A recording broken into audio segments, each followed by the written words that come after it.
Good day, nurses. So for today, we will be discussing the pulmonary embolism. Okay? When we say embolism, guys, yung clot is traveling. Okay? And kapag yung clot na yun nag-travel, guys, and napunta siya doon sa one or more pulmonary arteries mo, guys, that is your pulmonary embolism. Okay?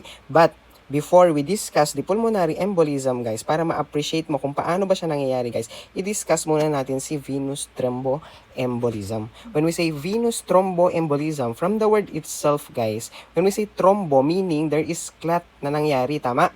Saan daw siya nangyari? Sa vein mo. Okay? And if I'll ask you now, when we say vein, guys, kapag in terms of blood flow, pabalik ba yan sa heart? Or paalis siya sa heart? Pabalik sa heart. Am I right? Yes. And when we say embolism, the clot is traveling. Tama? That is your venous thromboembolism. Okay? And kapag yung clot na yan, guys, nag-travel, tapos nag-lodge siya doon sa deep vein mo, specifically in your legs, guys, that is your deep vein thrombosis na tinatawag. Okay? And kapag yung clot dyan sa legs mo, guys, nag-travel ulit, okay? Napunta siya ngayon doon sa lungs mo, specifically sa pulmonary artery mo. Okay? Yun yung tinatawag natin ngayon na pulmonary embolism. Okay? O na-appreciate na ba kung paano nangyayari ang pulmonary embolism? Yes, alam ko, yung iba, na-gets na nila. Pero yung iba, gusto pa nila. Sige, i-discuss natin kung paano ba siya nangyayari. Anong sabi natin? Venous thromboembolism muna ang nangyayari, tama? Nagkakaroon ng clot doon sa vein mo, tama? Tinanong kita kanina, yung vein mo ba, pabalik ba, yung blood flow ba, pabalik ba siya sa heart or away siya sa heart? Pabalik sa heart, tama? Okay, ganito ang nangyayari. Kapag mayroong clot, di ba? DVT kasi DVT muna, tama? DVT muna. Okay? May clot doon sa legs mo ngayon, tama? And since vein ang pinag-uusapan natin, guys, pwedeng ma-dislodge yung clot, okay? And mag-travel siya or mag-flow siya papunta doon sa superior and inferior vena cava mo, okay? Then, papasok siya ngayon dito kay right atrium, tama? Then, mag-flow siya papunta kay right ventricle, okay? Through the tricuspid valve, tama ba? Yes. Then, next kay right ventricle, magta-travel na kay pulmonary artery. And, pag nag-lodge dito yung clot, guys, yun na yung tinatawag natin na pulmonary embolism. Okay? So, nagets mo na kung paano siya nangyayari, tama? Oh, pulmonary embolism is a blockage of one or more pulmonary arteries. So, doon nagkaroon ng clot sa pulmonary artery mo. Okay? Usually caused by a dislodged DVT that disrupts blood flow to the lungs. Yun na yung in-explain natin kanina. Okay? And with pulmonary embolism, there is sufficient ventilation or yung legends niya is V but reduced perfusion. The legends is Q. Okay? So, bakit kaya sufficient ang ventilation pero reduce ang perfusion? Dahil dun sa nangyari, guys. Okay? Saan ba ang obstruction? Dito kay pulmonary artery. Kasi lungs na, pupunta na yan kay lungs, tama? Dito yung obstruction. Diba? Mag-flow, right atrium, then through tricuspid valve, then right ventricle, then pulmonary artery. Nandito ngayon yung clot. So, decrease talaga ang perfusion, guys. But the ventilation, guys, is sufficient siya. Bakit? Ano ba ang ventilation, guys? That is simply your inhalation and exhalation. Na-affect ba ang pag-inhale and pag-exhale ng pasyente natin na may pulmonary embolism? No. That's why it leads to VQ mismatch. Okay? Okay ang ventilation, but reduce ang perfusion. Okay?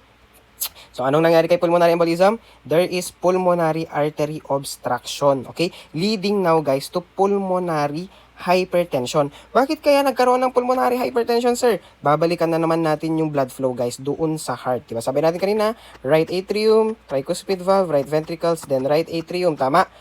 Dito yung clot, tama? Ang mangyayari ngayon, guys, obstructed ngayon yung blood flow dito. Ang gagawin ng heart mo, guys, magko-compensate si right ventricle, causing now, guys, a pulmonary hypertension. And since nagko-compensate si right ventricle, guys, nagtatrabaho siya ng nagtatrabaho. Kapag nagtatrabaho, pwede bang mapagod yan? Yes. Leading to right heart failure. Plus obstructive shock. O bakit sir magkakaroon ng shock? Because of the obstruction. Yun yung tinatawag natin na obstructive shock leading to decreased perfusion. Okay? So ano ang magiging nursing intervention natin mamaya guys? We monitor for obstructive shock and also treating oxygenation and perfusion. Okay? Now, since na-gets mo na kung ano ba yung nangyayari sa pulmonary embolism, guys, let's discuss the assessment findings. Ano naman ngayon ang magmamanifest dun sa pasyente natin na obstructed yung blood flow dun sa pulmonary artery niya. Okay? Symptoms usually develop suddenly and this includes, okay, it develops suddenly. So, meaning, guys, yung mga signs and symptoms ng taong may pulmonary embolism, guys, abrupt silang nangyayari. Okay? This includes respiratory symptoms caused by decreased gas exchange, and we have also cardiac symptoms caused by decreased perfusion. Okay? Unahin natin si respiratory symptoms such as your dyspnea. That is difficulty of breathing. Bakit kaya magkakaroon ng difficulty of breathing yung patient natin, guys? Because there is obstruction na nangyayari. Bakit kaya hypoxemia? Dahil nga may obstruction na nangyayari, decrease ang perfusion natin. That's why hypoxemia si patient natin. Okay? And pleuritic chest pain. Ito yung medyo malayo, guys. Bakit kaya may pleuritic chest pain ang isang taong may pulmonary embolism? Ano ba ang nangyari, guys? There is obstruction, tama? Ng blood flow. Kapag obstructed yan, guys, ano na ba ang next dyan? Lungs mo na yan, tama? Lungs na ang next dyan. Decrease ngayon ang perfusion or oxygen kay lungs, guys. Okay? So, anong mangyayari kapag ganun, guys? Pwedeng mamatay ang lungs, tama? Specifically, the pleural cavity. Okay? Your parietal and your visceral. Okay? Causing now, guys, kapag decrease ang oxygen dun, guys, mai-inflame ngayon yung parietal mo. Okay? Causing now, kapag nag-inhale yung patient mo, guys, magra-rub sila to each other. Okay? Your visceral and parietal will rub to each other and that is painful. Yun yung tinatawag natin na pleuritic chest pain. Okay? Then lastly, on your respiratory symptoms, guys, we have the cough. Okay? Then, on the cardiac symptoms caused by decreased perfusion naman, guys, first in here, guys, is the increased heart rate and decreased BP or simply shock. Bakit kaya, guys? Because of the obstruction. Kapag obstructed yan, guys, the blood flow, obstructed ang blood flow, guys, magdi-decrease talaga ang blood pressure. And as a coping mechanism ng katawan mo, guys, your heart will compensate. That's why mag-i-increase ang heart rate. Okay? What else? Altered mental status, feeling of impending doom. Okay? When we say impending doom, guys, this is intense stress response. Okay? Ang sinasabi ng pasyente natin dyan, guys, I feel like I'm going to die. Yun yung nafe-feel nila. Okay? The impending doom. Bakit kaya, guys? Dahil nga sa decrease ang perfusion. So, pwedeng ma-affect din ang brain, guys. Okay? Then, let's discuss the diagnostic test na ginagamit dito, guys, to visualize embolus size and the location. Okay? Ano yung mga ginagamit na test? We have the CT angiogram of the chest with contrast. When we say gram angiogram, guys, gumagamit yan ng contrast dye. Okay? Gumagamit sila ng contrast dye. Okay? Ang ginagawa dito, guys, yung patient, pinapahiga siya dun sa CT scan, sa CT scanner, then magi-insert sila ng contrast dye, then ipapasok na siya dun sa scanner. Okay, then i-monitor nila yung dye, guys, okay? Para makita nila kung nasan yung obstruction. Nagigets? And what else? The ventilation perfusion VQ lung scan or the VQ lung scan. Kasi ano ang tinitignan nila dito, guys, kapag mismatch. Okay, ang gumagawa naman nito, guys, usually is the radiologist, okay? And ang nagre-read niyan, guys, is doctor. Pero kung gusto niyo malaman kung ano yung ginagawa dyan sa scan na yan, marami tayong mga videos sa YouTube. You can search on that. But, hindi na kasi natin i-scope yan, guys. Okay? And since alam mo na ang nangyayari sa pulmonary embolism, tama ba? Alam mo na rin kung ano ang nagmamanifest kay patient kapag meron siyang pulmonary embolism. Now, let's discuss the nursing intervention. Now, ano naman kaya yung mga gagawin natin kay patient na obstructed ang kanyang pulmonary artery? Okay? Since pulmonary embolism, guys, is a life-threatening condition, it requires urgent intervention. Okay? So, your pulmonary embolism care, guys, focuses on just three. Okay, first, we maintain adequate oxygenation and perfusion since yun yung problema ng pasyente natin, the perfusion. Then, we monitor for and treating the shock kasi pwedeng mag-shock yung patient natin because of the decreased perfusion. Then, lastly, by assessing and treating the embolism. Okay, so isa-isahin natin. First, we maintain adequate oxygenation and perfusion. Okay, your number one priority with pulmonary embolism, guys, is to improve the oxygenation. So, paano natin gagawin yun, sir? First, we position the client in Fowler position with lower extremities dependent to increase ventilation and decrease the venous return to the heart. O bakit kaya ang Fowler's position nakakapag-increase ng ventilation, guys? Dahil kapag naka-Fowler's ka, guys, your diaphragm will relax. Okay? So as a result, guys, yung mga food contents, bababa sila. Okay? That's why makakahinga ka ng mabuti. Increasing now, guys, the ventilation. Okay? Bakit nakakapag-decrease naman ang venous return to the heart kapag dependent ang extremities? Of course, guys, kapag hindi yan nag-move, yung paa mo, guys, dependent lang siya. Then, therefore, guys, the blood flow will reduce. Okay? Papalik sa heart mo. So, decreasing the venous return to the heart. Okay? Then, we maintain bed rest to decrease oxygen demand para hindi mapagod yung pasyente mo. Okay, what else? We monitor the pulse oximetry o the normal is the 95 to 100 and the ABG level of our patient. Dapat balance yan, guys. Okay?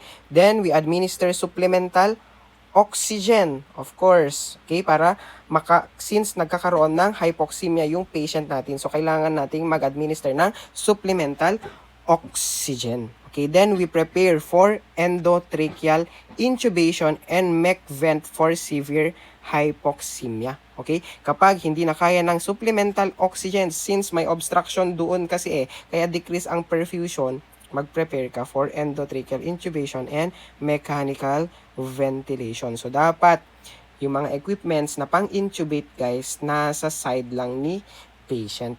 Okay? Then lastly, guys, you assess respiratory status frequently, including the rate, depth, and effort. O, alam nyo naman na siguro ang normal value niyan, di ba? 12 to 20. Okay? The number 2, we monitor for and treat the shock. Kasi pwede bang mag-shock because of the decreased perfusion? Yes, okay? So first is to initiate continuous cardiac monitoring. Okay? You monitor for tachycardia and hypotension because this is a indication, guys, na nagsha-shock na yung patient natin. Okay? Then we anticipate continuous hemodynamic monitoring with central and or arterial line. Okay? Because it is important to have a close monitoring of the BP of the patient and tissue perfusion in an unstable ICU patient. Okay? So, kailangan naka-hemodynamic monitoring yung patient natin. Okay? Then, lastly, we administer IV fluids to maintain the perfusion. Of course, guys, di ba? Kasi nga, pwedeng mag-lead into shock. So, we administer IV fluids. Then, we administer and titrate vasopressors if hypotension persists. Vasopressors, guys, such as your norepi and epi. Okay? Ang action nila yan, guys, tinataas nila, kinoconstrict nila yung mga peripherals mo, guys, para pataasin si blood pressure. Okay? Despite IV fluid administration. Okay? Then, lastly, guys, we assess and treat embolism. So, paano natin iti-treat yun, guys? We administer anticoagulants such as heparin. When we say anticoagulants, guys, anong ginagawa niyan, guys? Ang ginagawa niyan, guys, by simply preventing na magkaroon ng clot. Okay? And ano naman yung medication na nakakapag-dissolve ng clot or nakakapag-break ng clot? That is your thrombolytic medications, okay? Or your TPA, such as yung mga alteplase, yung mga place, yung dun sa last niya. Okay? Unstable clients may require fibrinolytic thrombolytic therapy or TPA to dissolve the clot. O, nakita yung difference, guys? Si anticoagulants, guys, ang ginagawa niya yan is to prevent clot forming. Okay, si thrombolytics, guys, ang ginagawa niyan, binabasag niya yung clot. Okay? What else? Implement bleeding precautions for clients on anticoagulant or fibrinolytic therapy. Since anticoagulant yan guys, at risk yung patient kasi natin for bleeding. So we implement bleeding precautions. Ano ba yung mga bleeding precautions natin na napag-aralan na natin guys? Such as the usage of electric razor. Diba? What else? By avoiding venipuncture. Okay? What else? Avoiding invasive procedures. Okay? Yung mga yun guys. Okay? And also, by simply repositioning the patient every 2 hours. Okay? Then, lastly, we anticipate surgical removal of the clot. Okay? Or that is your pulmonary embolectomy. Okay? So, tatanggalin yung clot by means of surgery. Okay? For clients who are hemodynamically unstable or cannot tolerate anticoagulants. Okay? And since diniscuss natin si anticoagulants, guys, i-discuss na natin siya further. Okay? Kapag nagtitake ng anticoagulants ang isang tao, guys, or isang pasyente, guys, we implement bleeding precautions for our clients on anticoagulants kasi at risk sila for bleeding, guys. Okay? And do not give antiplatelet medication such as your ASA and clopidogrel to clients taking anticoagulants. Bakit guys? Dahil si anticoagulants guys, nakakapag-soften siya ng blood, okay? And si antiplatelet medication naman guys, since antiplatelet siya guys, hindi siya, iniiwasan niyang mag-produce ng platelet, tama? Kapag nasugatan ka, ano ba ang nag-a-act? That's your platelet. Okay, nagfo-form siya ng clot para i-stop yung bleeding. Okay? So kapag malabnaw na yan, guys, nagtitake ka ng coagulants or soft na ang blood mo, guys, then nagtake ka pa ng antiplatelet, then therefore, guys, kapag nag-bleed ang pasyente mo, guys, wala nang magko-compensate to form a clot. Okay? So delikado yun, guys. Okay? Pwedeng mag-lead into life-threatening condition yung patient mo. Okay? Mag-bleed siya ng mag-bleed. And sa kalaunan, mag-shock siya. Okay? So, kailangan you notify the healthcare provider if bleeding occurs. Okay? So, ano ba yung mga anticoagulants natin, guys? We have the heparin. Okay? And we have also low molecular weight heparin such as your enoxaparin and dalteparin. Okay? So, kapag nagtitake ng heparin ang pasyente mo, guys, at risk naman siya for heparin-induced thrombocytopenia. Okay, when we say thrombocytopenia, guys, mababa ang kanyang platelet. Okay? And kapag mababa ang platelet ng pasyente mo, guys, walang magko-compensate na magfo-form ng clot kapag nagkaroon ng bleeding. Okay? So you stop heparin and notify healthcare provider kapag thrombocytopenic na yung patient natin. Okay, what else? You monitor the PTT or the prothrombin time when giving IV heparin. Okay? Then, lastly, have antidote for bleeding. Ano yung antidote niya, guys? That is your protamine sulfate. Okay? Then, we have also the vitamin K antagonist such as your warfarin. Okay? And your warfarin, guys, matagal siya nagtitake effect. Okay? Nagtitake effect siya 5 to 7 days. Okay? You monitor the INR. Okay? Kay heparin, guys, ano yung monitor? That's your PTT. Okay? Kay warfarin, guys, ang i-monitor mo is si INR. Okay? You keep vitamin K intake consistent. Okay? So, dapat hindi ka basta-basta mag-i-increase and magdi-decrease ng dosage yan, guys. Okay? Or by simply decreasing or increasing your intake of leafy green vegetables because that is food rich in vitamin K. Okay? Then also, you have an antidote for bleeding. Okay? Ano yung antidote, guys? That is, ano yung antidote ng warfarin? That is your vitamin K. Okay? Then lastly, we have the DOACs or the direct oral anticoagulants such as your rivaroxaban, apixaban, and dabigatran. Okay? Ang sikat dyan, guys, sabihin ko na sa'yo, si apixaban. Okay? Unlike warfarin, DOACs work quickly and do not require an INR monitoring dahil si warfarin nagte-take effect siya 5 to 7 days. Si DOACs, guys, mabilis siyang nagte-take effect. Okay? And since kapag nagte-take ng anticoagulants yung patient natin, guys, at risk siya for bleeding, let's discuss the bleeding precautions. Okay? So, ano yung mga bleeding precautions? You frequently assess for signs of bleeding, of course. This includes altered mental status. O bakit kaya, guys? Because if there is bleeding, guys, then therefore decrease ang blood na mapupunta dun sa brain mo, tama? Or pwede ring nagkaroon na ng bleeding doon sa brain ng patient natin. So, you assess for altered mental status. What else? Blood in the stool. Okay? What else? Emesis. When we say emesis, blood during vomiting. There is blood during vomiting or doon sa urine. Anong tawag doon? That is your hematuria. Okay? What else? Bleeding from gums or injection sites. Then, unusual bruising. Ito yung pinakatitignan mo, guys. The bruising. Kasi meaning, guys, internal ang nagblibleed. Okay? Yan yung titignan mo dyan, guys. Hindi mo nakikitang may dugo. Pero, dahil yung dugo, guys, nasa loob siya. Okay? Causing bruising. Okay? Then, you report signs of unusual bleeding to healthcare provider immediately to decrease hemorrhage risk. Okay, what else? You avoid invasive procedures. Yun na yung mga sinabi ko kanina, guys, such as rectal temperatures and IM injections. And ito yung pinakasikat na alam nyo. The use of soft bristle toothbrush and electric razor. And that is all, guys, for your pulmonary embolism. I hope you learned something. Thank you and God bless.